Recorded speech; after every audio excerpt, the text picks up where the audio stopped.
தம்பி தம்பி இங்க வா. நான் படிக்காதவ, உன்னை பார்த்தா படிச்சவ மாதிரி தெரியுது. நான் 2 ரூபாய்க்கு 3 பழம்னு சொல்றேன், நீ 3 ரூபாய்க்கு 2 பழம் கேக்குறிய. உனக்கு தானே நஷ்டம். அப்படியா சொன்ன? அது பாருங்க பாட்டி, எனக்கு ஏமாந்த பழக்கம். கொஞ்ச நாளா ஏமாறல, அதான் அவங்கள பார்த்ததும் ஏமாந்துட்டு போலாமேன்னு தோணுச்சு.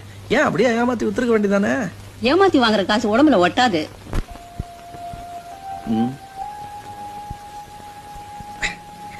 பாட்டி, உங்கள மாதிரி ஆளெல்லாம் உலகத்துல இருக்கிறதுனாலதான் இன்னும் உலகம் அழியாம இருக்கு.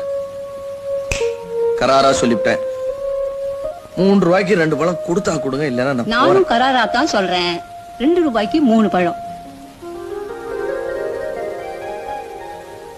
பாட்டி, நான் செஞ்ச கோச்சுக்க கோச்சிக்க மாட்டேன்.